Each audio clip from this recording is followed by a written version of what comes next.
Welcome to this simple demonstration on how to perform multi-domain signal analysis of 5G base station and user equipment systems. In this video, we're going to showcase the benefits of using a mixed domain oscilloscope for analyzing RF amplifier performance.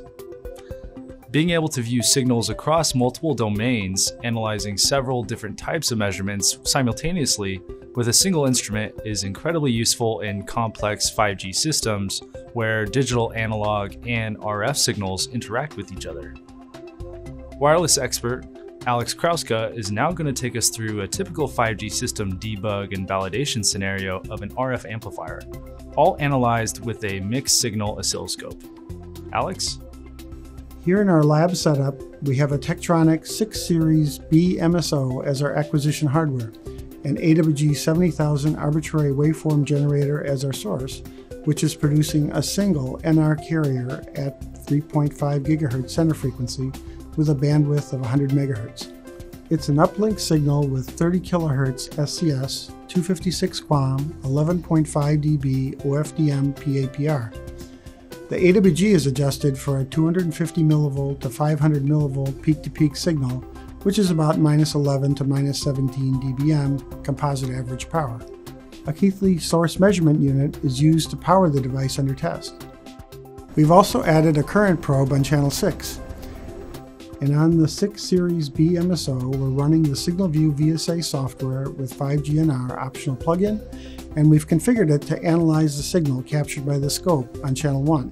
For our device under test today, we have the GVA 123 Plus from Mini Circuits, a small-scale amplifier, but it illustrates the measurement issues typical for user equipment and base station applications. We are using a ZDC-10-01203 coupler, capturing the input signal on channel 1 at -10 dB down. The waveform travels out of the AWG to the DUT, where it is amplified by roughly 16 to 17 dB, then acquired by the 6 Series MSO on channel 5. We're also measuring the input signal on the AWG from channel 1. As an example, here we're looking at our amplifier that's getting good readings, starting out triggering on the RF input.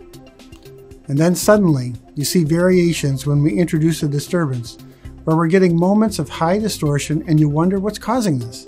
You can see that our 5G EVM is pulsing in the constellation diagram between good and bad. We can look at our power versus time, and we can see that our power drops out sometimes also. So we have all of the RF domain indications that something is wrong, and we'd like to know more about this root cause. You suspect it has something to do with the power supplies. And if you had a traditional VSA, you'd be stuck and still guessing. But with the 6 Series MSO, because it can look at both analog, digital, and RF at the same time, we can correlate the root cause. So if we look at our current probe measuring on channel 6 and RF output on channel 5, we can see that the current is dropping. So let's change our perspective to trigger on the current in the time domain rather than the RF pulse in the frequency domain. We're going to change the trigger source to the current probe on channel 6. And since we know that proper operation occurs at 47 milliamps, we'll set the trigger on 43 milliamps and we'll catch it when it's decreasing.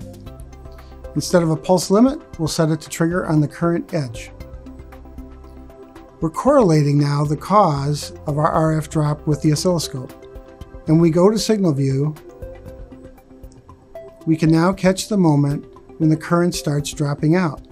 Here we see that the current is perfectly correlated with the RF drop on the scope screen.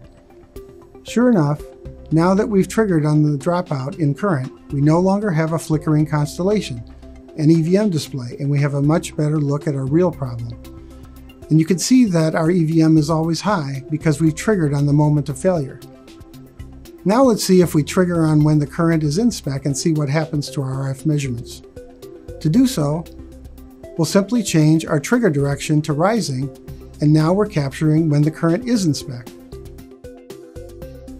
On the scope side, our RF energy level comes back as expected, and looking at SignalView, sure enough, every capture of the 5G signal is meeting spec. So when our current is out of spec, our RF output and EVM is out of spec. Therefore, we've correlated the cause of the drop. In this demo, we are using the SMU to step current up and down. As a 5G designer, you may know more about the underlying reasons for a current change, which could be from your DPD algorithm or a coefficient loading error, which shows up as a current variation.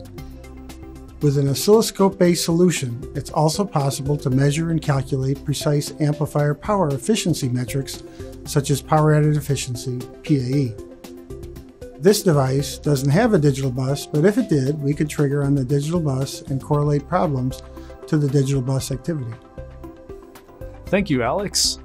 In this video, we demonstrated the basics of performing time-correlated multi-domain signal analysis of 5G base station and user equipment systems.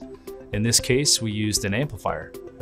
Analyzing signals across multiple domains, analyzing several different types of measurements simultaneously with a single instrument is incredibly useful in complex 5G systems where digital, RF, and time domain signals interact with each other. The Signal View VSA 5GNR analysis option provides comprehensive analysis capabilities in the frequency, time, and modulation domains for signals based on the 3GPP 5GNR specification. And the 6 Series MSO offers wide analysis bandwidth, high frequency coverage, multiple domains, multiple channels, and low system EVM performance. For more information on Tektronix's 5G test solutions, contact us today or visit tek.com.